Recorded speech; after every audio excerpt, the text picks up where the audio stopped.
This is British Airways' brand new club suite, and on paper it's meant to be a huge step forward. Well, here's the catch. This seat cost me £3,000 for a one-way flight from London to Hong Kong. So naturally, I had one question. Is it worth it? Now this is a 13-hour overnight flight, the longest flight I've ever done on my channel. I had high expectations, not just for comfort, but for sleep, service, food, and the overall experience. Because at this price point, British Airways are going head-to-head with some of the world's best airlines. If you're thinking about splurging on an upgrade in 2025, whether for a holiday, honeymoon, or a work trip, then this video is made for you. And unlike some other reviews out there, I paid for this ticket myself. So everything you see here is 100% honest. No sponsorship, no filters, no fluff. I'll show you what BA gets right and what they still get very wrong.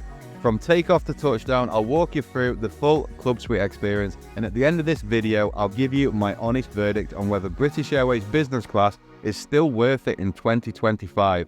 Now let's get into it. So, if you're flying British Airways Business Class, long haul or short haul, out of Terminal 5, you get access to a dedicated check-in area. That means no massive economy queues and no stress, just a smooth, premium start. You also get fast-track security, which made the whole check-in experience a total breeze. From curb to airside took me less than 15 minutes, and that alone makes a massive difference on a long-haul flight day. Once you're through, it's straight into the lounge. I headed to the Gallery South Lounge to check out what BA had to offer. There was a solid selection of food and drink, everything from fresh juice to wines and spirits, hot and cold options, a salad bar, and even some Scotch eggs that definitely caught my eye. But since this was an overnight flight, I didn't want to get too heavy. I figured it would be a smarter move to save myself for the meal service on board, so I just grabbed a coffee and took a good look around and enjoyed the space for a bit. Our ride to Hong Kong today was departing from gate C65. If you know Heathrow, you'll know that the C gates are a bit of a hike, about 15 minutes including the transit train. Now today's flight is actually the longest flight I've ever featured on this channel, and it's also my first time flying on the amazing Airbus A350 with British Airways. So yeah, I was genuinely excited to get on board and settle in for this huge overnight journey to Hong Kong. Now, the A350 is an absolutely gorgeous looking aircraft. In fact, I think it might be my favourite plane in the sky today. I managed a quick look into the flight deck. The pilots were hard at work getting this jet ready for what was going to be a seriously long shift ahead. Boarding was done by group number, and since I was flying in business class, I was one of the first to get on board, which gave me time to settle in and film everything properly. First impressions? Now this club suite is a massive upgrade over the old business class seat, and if you've not seen my review of the older product, I'll leave a link at the end of this video. It's definitely worth checking out if you're deciding between the two. British Airways is slowly rolling out these new suites across their long-haul fleet, so if you're booking business class, there is a chance you'll get this, or there might be a chance you get the older seat. It's definitely worth knowing the difference. Waiting at the seat was a mattress topper, a thick duvet, and a genuinely decent pillow. Perfect for a 13-hour overnight flight. Controls for the seat were just to the side, and there was a solid fold-out tray table that slides so you can still get in and out of your seat without having to stow everything away. There's also an armrest that you can raise or lower, which is pretty handy when you're lying flat, as it gives you that extra bit of support to stop you rolling out of your bed. Storage was decent too, with compartments that held the charging ports, headphone jack, and a remote for the entertainment system. Tucked away in one of those compartments was this lovely white company amenity kit. Inside, an eye mask and a few nice SPA style goodies. And if you fancy getting your hands on one of these, make sure you subscribe to the channel and stick around to the end of the video for a chance to win it. This A350 has two business class sections, an absolutely massive front cabin with about 13 rows of business class, and then also a smaller, more private section just behind that. I was seated in that cabin. I liked the rear smaller section. It just felt less claustrophobic and a little bit more personal from a service perspective.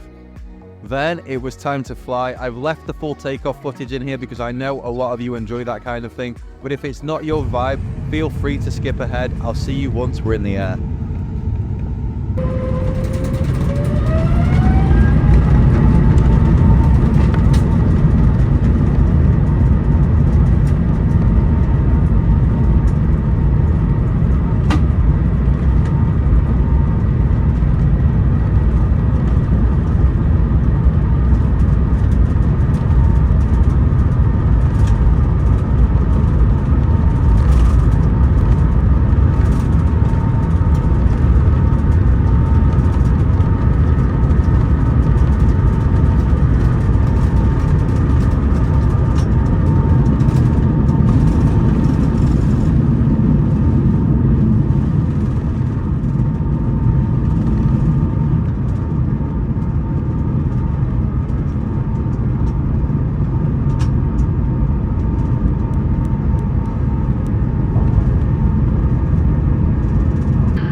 It's my pleasure to be your in-flight manager on board this service to Hong Kong. Once we reached cruising altitude, the crew came around with warm fragrance towels. A small touch, but always a nice way to freshen up after takeoff.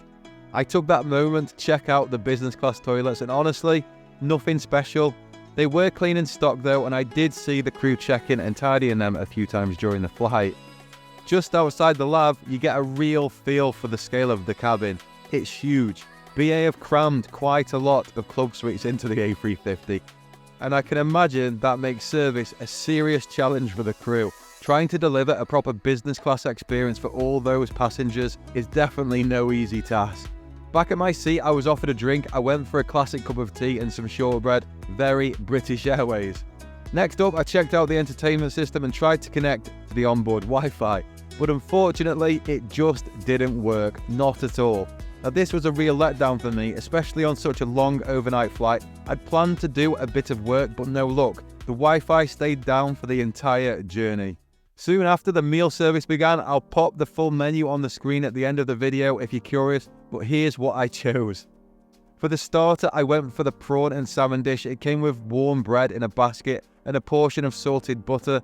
Both seafood elements were really fresh, well prepared, and full of flavour. Definitely a solid start for BA. For my main course, I chose the North Atlantic cod with Bombay potatoes and a peppered tomato and coconut sauce. The cod itself was tasty and the sauce was well balanced, but the potatoes were a bit of a letdown. They were overdone, very dry, and I didn't finish them. Overall, the meal service did the job, but it wasn't anything I'd rave about. It definitely filled a gap, but it just wasn't memorable. Now, to change it up on this flight, I skipped dessert and decided to settle in with a movie. Now, one great perk of BA's business class is the snack bar. It's located between the front and rear club suite cabins. You're welcome to help yourself. They had sandwiches, wraps, crisp popcorn, and a decent selection of drinks.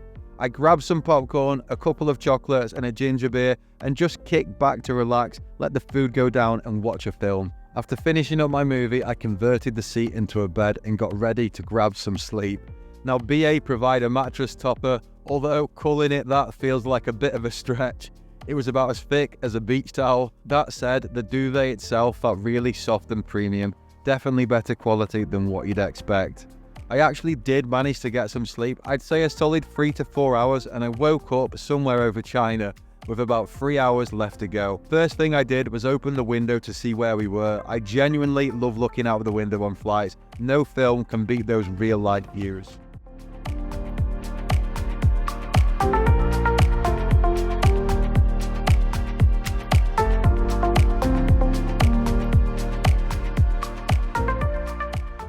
Soon after, breakfast service began. I started with the fruit, Greek yogurt and a selection of pastries along with a black coffee to wake me up. But honestly, I was pretty disappointed. The yogurt was weak and watery with barely any flavour, and the fruit looked like it was past its best, dry and just not fresh at all. Still, I was hoping the hot breakfast would redeem things. It looked decent. Bacon, sausage, tomato, mushrooms and scrambled eggs. I mean, what's not to like, right? Well, unfortunately, the taste didn't match the visuals. The scrambled eggs had this powdery, dry texture that was just weird, genuinely inedible. The sausage was greasy and the bacon was fine, but nothing special. In the end, I actually left the whole entire plate, and that's something I never do on a flight, so yeah, breakfast was a real miss. Once everything was cleared away, the crew came around with another hot towel as we began our descent into Hong Kong. Chinese airspace will be starting our descent into Hong Kong shortly. Looking to be arriving down there at about 3:15 local time. If you like to take watches at the time down there, currently it's just gone 2:35. Latest weather down there looks a pleasant morning. Currently 31 degrees, hopefully not too much in the way of cloud, quite good visibility, and just a gentle southerly breeze. That's all for now. If there's any great change to our arrival time or later weather, I'll come back and update you. But if there's no change, I'll speak to you over the ground. Cabin crew, that is 40 minutes, so I think 40 minutes. I'll now be giving my full verdict on BA's Club Suite. So, should you fly BA Business Class in 2025? Let me give you my honest verdict. If you're booking business class for top-tier service, exceptional food, and a flight experience that feels special from start to finish, then truthfully, I'd look elsewhere. Airlines like Qatar Airways or Emirates still lead the pack, and if they're flying a similar route, I'd pick them over British Airways every time. But if your priority is simply getting to your destination non-stop and you're less fussed about the luxury, then BA does the job. You'll get the flatbed, you'll get the lounge access and a direct flight, but don't expect it to feel like a 5-star business class experience. And that's the real frustration here. BA could be world class, the club suite is a solid product, and they've got the route network to compete, but they just fall so short on service and food quality, and that little bit of extra fairy dust magic that makes a flight memorable. It feels like BA is giving you the bare minimum while still charging top tier prices. If you're flying from London to Hong Kong and want something genuinely memorable, the extra stop with Qatar or Emirates is absolutely worth it. Their lounges, their onboard service, and their attention to detail create an experience that BA just doesn't match right now. So for me, rather than settle for the least that they can get away with, I'd take my money to an airline that delivers the most that they can offer. So if you're still watching, thank you. I really hope you've enjoyed this video. Look, I love British Airways, but sometimes you just got to be honest about where things fall short. Now, if you'd like to win the white company amenity kit from this flight, here's how to enter. Make sure you subscribe to the channel. Leave me a comment below letting me know. Would you rather fly indirect with Qatar for that next level of service, or do you prefer sticking with BA for the convenience of a direct flight? I'm uploading a new video every 2 weeks from now on, and I'll announce the giveaway winner in my next upload. Thank you so much for watching, and I'll see you again very soon.